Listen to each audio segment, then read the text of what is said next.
In this video, I'm just going to show you quickly how to do a gallery and a map tab, which can be used to put in pinpoints to find things, which are nice and easy.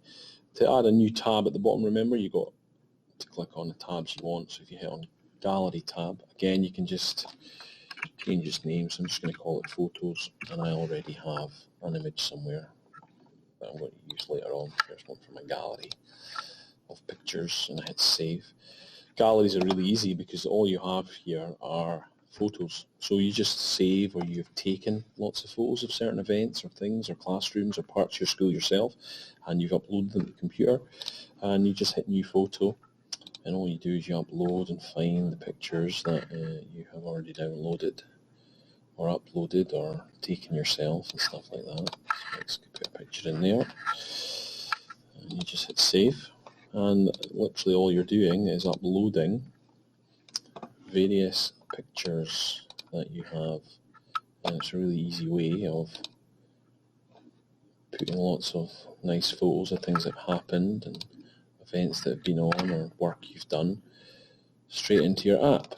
So you just keep adding them like that. As long as you've got the photos, they should be fine, and they keep adding like that. Now what you'll notice is they do have a navigate, but all they do is they show you it in a bigger kind of size if people want to flick through or see the pictures themselves. But you literally just keep uploading various pictures that you're interested in,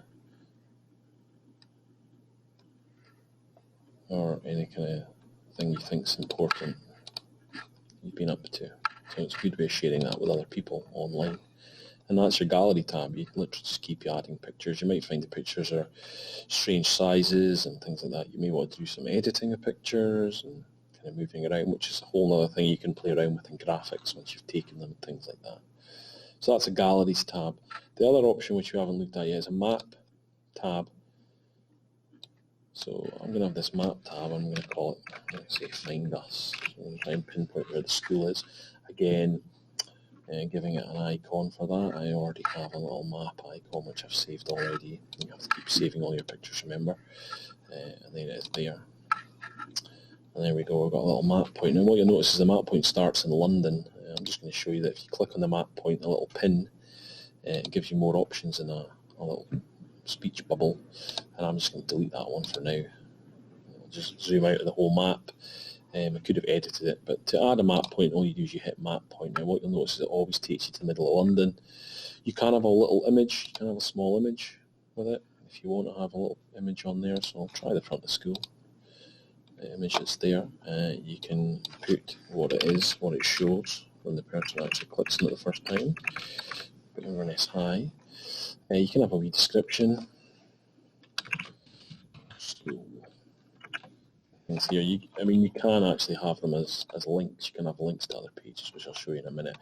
The important bit is trying to find it. Now, I'm not sure how well it will do. Sometimes when you're just looking for certain things across the world on this Google map and you hit find, put the name of it, you might find that it's not too precise. It's done okay here with Inverness High School, I think. It seems to have found it. What I have found is maybe something you might find useful is to use the school postcode if you're not 100% sure.